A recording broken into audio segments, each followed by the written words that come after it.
So yun mga bro, nandito yung aking motor. Kakalinis ko lang, si Blacky. At sa mga magtatanong kung nasan yung isa kong motor, nandun. Kaya lang matagal ko nang hindi ko nagagamit na to. Saka napansin ko may kalawang na rin siya. Dahil panay nga ulan, hindi ko na nalilinis. Hindi ko na nagagamit tapos hindi ko pa nalilinis. Ito. Ayan. Papansin ko na agad dito sa labas. Ayan o. May kalawang na siya. Buksan natin.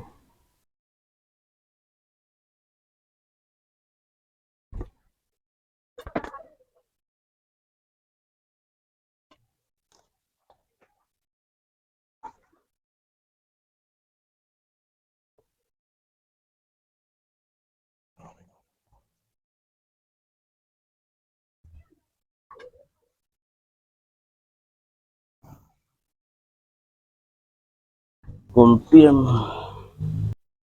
So ayan, ito yung aking motor na isa. Si Supra G. Okay naman siya dito pero may napansin ako dito. Ayan. Ito na nga. Ayan, may kalawang. Ayan o.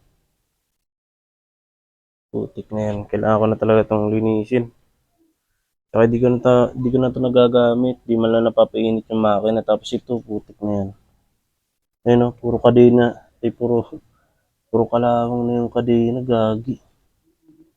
Ang lakas talaga makakalawang talaga yung ulan. Kailangan ko na rin itong linisin. Tapos lagyan ng chain lube. Kasi kinakalawang na siya. Sorry, Supra G. Kaya mo. Lilinisan kita at gagamitin din kita soon. Ayun o, may tayo pa ng kung ano to.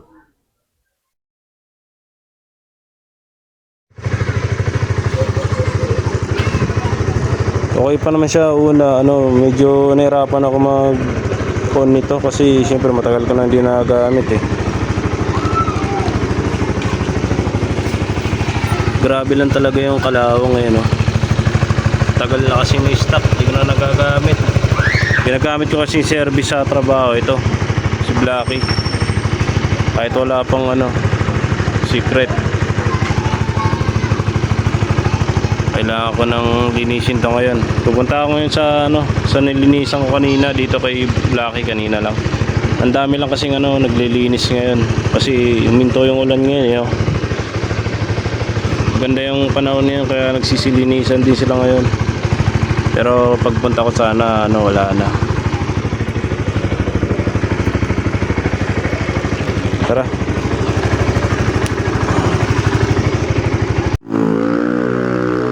Ayan, linis ko na yung motor.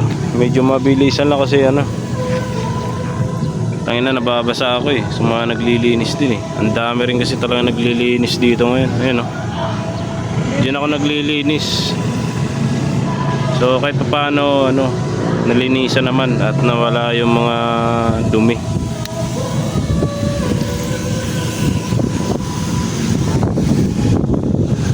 Bali mamaya lalagyan ko na lang ng chain lube to kasi nakalawang. Hindi ko nga pala to nalinis na brush. Pero okay lang yan. Doon na lang sa bahay. Tapos yun nga, lalagyan ko na ng chain lube para antay kalawang na rin kasi kinakalawang na sa tagal kasi hindi nagagamit. Kaya gamitin ko na ngayong araw habang naka day off tayo. So yun, sa mga magtatanong, hindi ako naka-helmet ngayon. Kung nandito lang naman ako sa amin, dito lang sa barangay. Kaya napansin ko dito, parang malambot yung gulong. Malambot. Nabawasan ng hangin. Sound check.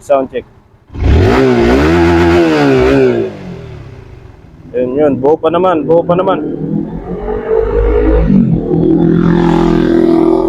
Big bike. So yun, nga pala, Kaya hindi ko masyado nagagamit itong motor ko. Kasi gusto ko na rin i-change oil yung yung bago kong motor, si Blacky. Tapos, itong motor kong isa, na stock. Matagal ko na din nagagamit, siguro 10 buwan na rin mahigit. Kaya, ang dami na rin kalawang, panay ulan pa. 10 buwan na rin mahigit na walang linis. Kaya ayan, tuluyang na pinalawang. Kaya ngayon, nilinisan ko kasi napansin ko na pinakalawang na siya. Kasi yung parking ko dun, walang yun eh. Walang covered yun eh. Nakatakip lang siya. At may gate naman. Kaya safe naman yung motor. Yung si Blacky naman dun sa labas ng bahay ko, medyo lang, talagang kailangan ko ng safety doon, nilalak ko talaga. Hindi slack. Ito kahit hindi na kasi nasa loob naman siya ng gate. Magtatanong kayo kung bakit hiniwalay ko siya. Kasi doon kasi sa pinagpapark ko doon sa mismong bahay na tinitirahan ko, doon, sikip. Sikip doon. Tsaka mahirap ang parking doon. Yun na nga, sikip. Kung ipapark ko pa to doon, di ko alam kung may bakante pa kasi kada labas ko lagi may mga nakapark din sa gilid. Yung isa lang mismo yung kaya, yung motor ko, yung isang motor ko. Ewan ko lang, siguro subukan ko, baka mamaya mga bisita lang yan. Subukan kong i-park to dun sa labas ng bahay ko mismo. Dito, pinapapark ko muna to dito sa sa tropa ko. Dito sa may gate. Binibisita ko lang tong motor ko, si Supra G.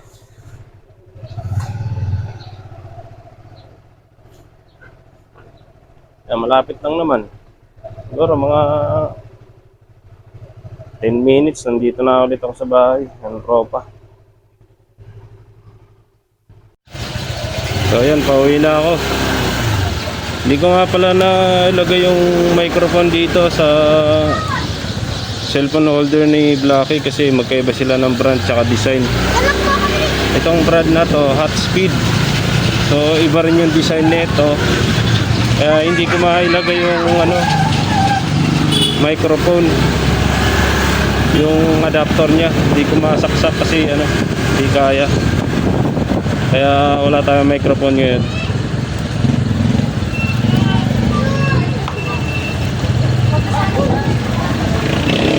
Dinala ko pala yung yung si Blacky ulit dun sa bahay.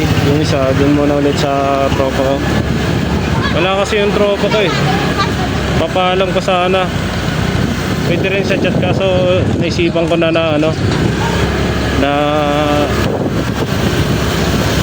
siguro baka bukas ko na lang kunin. Pagpasta ko muna ngayon kung may nagpa-parking doon sa may unahan ng motor ko. Unahan ni Blacky.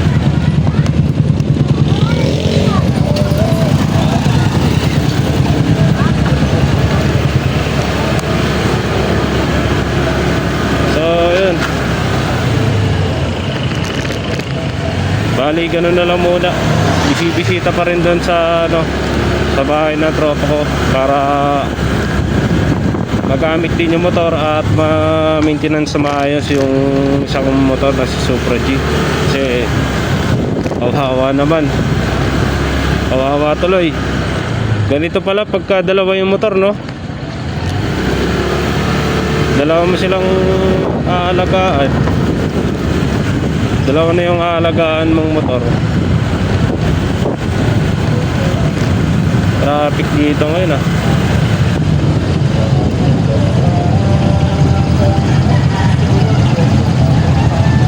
So ganun na lang muna gagawin ko. Doon na lang muna yung motor ko. Pagmasdan ko muna yung yung pagpaparkingan doon para dalawa na yung motor ko na nakaparking doon. Hindi yung bibisita pa ako sa tropa ko para makuha yung motor or magamit. Tsaka nakakaya na rin na nakikiparking pa ako doon kasi matagal na rin. Simula nung nakuha itong motor na to, ipinark ko na doon yung motor ko na si Supra G, yung Honda ko. So ayun, update ko na lang kay mamaya kasi maingay ngayon dito, traffic. So ayun mga brad, nandito na pala ako ngayon sa bahay at ayun na nga mga brad. Bali, pinark ko ulit dito si Blackie dito sa labas. At ayun, medyo talagang mahirap lang talaga ang parking dito dahil wala siyang gate na katulad dun sa bahay ng tropa ko, may gate. So, dito sa pinagpa-parkingan ko, wala siyang gate. Sa labas lang talaga nakapark. Kaya medyo na napapaisip ako, kinakabahan. So, bali, ganun talaga. Bali, yun, nilalagyan ko na lang siya ng dislock para at least safe, hindi siya yung basta-basta na nakawin. Kabilaan nga pala yun mga brab. Isang lock di sa unahan at saka likod. Then mga brab, bali, ang hirap lang talaga ng parking ano, pagka sa labas. Wala kasi akong mahanapan na ano bahay na yung may gate eh. Kaya ayun, sa labas na lang talaga nakapark yun.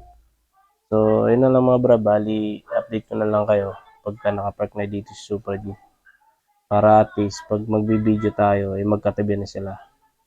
So ayun mga brab, bali, update ko na lang kayo sa susunod kong vlog. At sa mga hindi pa nagsubscribe dyan, mag-subscribe na kayo para updated kayo sa aking mga susunod na video. I-follow nyo rin ako sa aking FB, Ren Moto, at sa FB page, Ren TV. So magkaiba lang talaga yung pangalan nila. So yun mga brab, maraming salamat sa panonood at maliligo na rin ako. So pahinga na rin at maraming salamat sa panonood. So thank you.